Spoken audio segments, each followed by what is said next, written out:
Indian സൈന്യത്തിന്റെയും നാവികസേനയുടെയും വ്യോമസേനയുടെയും സംയുക്ത പ്രവർത്തനശേഷിയും തയ്യാറെടുപ്പും പ്രദർശിപ്പിക്കുന്ന ത്രിസേവന സൈനികാഭ്യാസം തൃശൂരിൽ ആരംഭിച്ചു.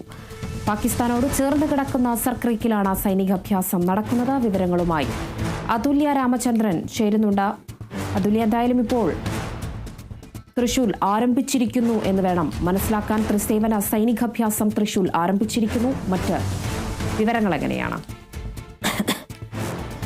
രേണുക, ഓപ്പറേഷൻ സിന്ദൂറിന് ശേഷം ഇന്ത്യ നടത്തുന്ന ഏറ്റവും ബൃഹത്തായ സൈനിക അഭ്യാസമാണ് തൃശൂൽ എന്ന് പറയുന്നത്.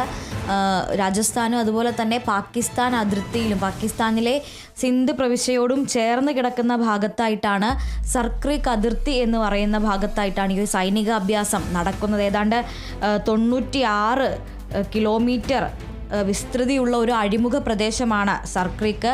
ഗുജറാത്തിനും പാകിസ്ഥാനിലെ സിന്ധ് പ്രവിശ്യയ്ക്കും ഇടയിലുള്ള ഈ സർക്രീക്ക് അതിർത്തി പ്രദേശം ഇന്ത്യ പാകിസ്ഥാൻ സംഘർഷങ്ങൾക്കിടയിൽ വലിയ തന്ത്രപ്രധാനമായിട്ടുള്ളൊരു മേഖലയാണ്. സർക്രീക്കിൽ പലപ്പോഴും അതിൻ്റെ ഉടമസ്ഥാവകാശത്തെ ചൊല്ലി ഇരു രാജ്യങ്ങളും തമ്മിൽ തർക്കം ഉണ്ടാവാറുള്ളതാണ്. അപ്പോൾ ഈ കഴിഞ്ഞ ദസറ ആഘോഷങ്ങൾക്കിടെ സർക്രീക്കിൽ ഏതെങ്കിലും തരത്തിലുള്ള പ്രവർത്തനങ്ങൾ നടത്തിയാൽ പാകിസ്ഥാൻ വലിയ തിരിച്ചടി നേരിടേണ്ടി വരും. അല്ലെങ്കിൽ സർക്രീക്കുമായി ബന്ധപ്പെട്ട എന്തിനെങ്കിലും പാകിസ്ഥാൻ മുതിരുകയാണെങ്കിൽ അതിന് ഇന്ത്യ വലിയ തിരിച്ചടി നൽകും എന്ന് പ്രതിരോധ മന്ത്രി രാജ്നാഥ് സിംഗ് മുന്നറിയിപ്പ് നൽകിയിരുന്നു. അതിന് തൊട്ടു പിന്നാലെയാണ് ഇതേ സർക്രീക്കിൽ ഇപ്പോൾ ഒരു സൈനികാഭ്യാസം ആരംഭിച്ചിരിക്കുന്നത്.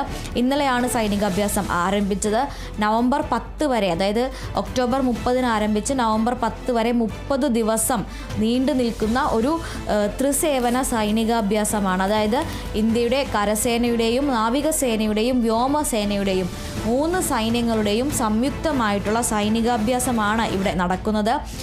ഒരു ആക്രമണം ഉണ്ടാവുകയാണെങ്കിൽ, ഒരു യുദ്ധം ഉണ്ടാവുകയാണെങ്കിൽ സംയുക്തമായി പ്രവർത്തിക്കാനുള്ള ഈ സൈന്യങ്ങളുടെ സജ്ജത, അതുപോലെ തന്നെ ബഹിരാകാശ സൈബർ മേഖലകളിലൂടെ ആക്രമണം നടത്താനുള്ള സൈന്യത്തിൻ്റെ ശേഷി, മാത്രമല്ല ഈ 3 സൈന്യങ്ങൾക്കും പരസ്പരം ഏകോപിപ്പിച്ച് പ്രവർത്തിപ്പിക്കാൻ എത്രത്തോളം കഴിയും എന്നതെല്ലാം പരീക്ഷിക്കുക, അല്ലെങ്കിൽ അതിൻ്റെ എല്ലാം ഒരു പ്രദർശനമാണ് ഇവിടെ നടക്കുന്ന സൈനികാഭ്യാസത്തിൻ്റെ ലക്ഷ്യം എന്ന് പറയുന്നത്.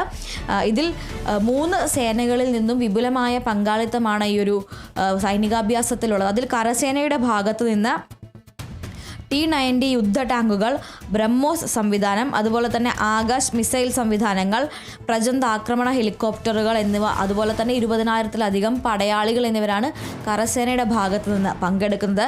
അതേപോലെ വ്യോമസേനയുടെ ഭാഗത്ത് നിന്ന് റഫാൽ യുദ്ധവിമാനങ്ങൾ, സുഖോയ് 30 MKI യുദ്ധവിമാനങ്ങൾ, ഹെറോൺ ഡ്രോണുകൾ, അതുപോലെ തന്നെ ആളില്ലാ വിമാനങ്ങൾ, അതായത് പാകിസ്ഥാനെതിരായ യുദ്ധത്തിൽ ഏറ്റവും അധികം ഉപയോഗിച്ചിരുന്ന UAV എന്നറിയപ്പെടുന്ന ആളില്ലാ ചെറുവിമാനങ്ങൾ, ഇവയെല്ലാം തന്നെ വ്യോമസേനയുടെ ഭാഗത്ത് നിന്ന് പ്രദർശിപ്പിച്ചിട്ടുണ്ട്.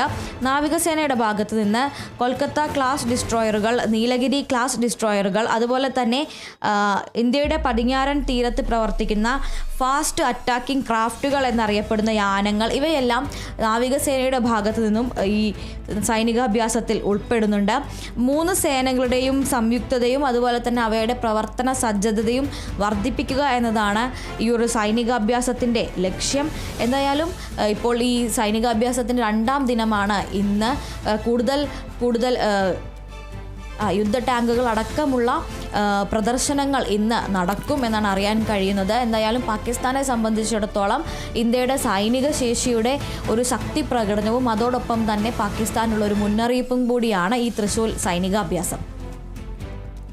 ശരി അതുല്യ.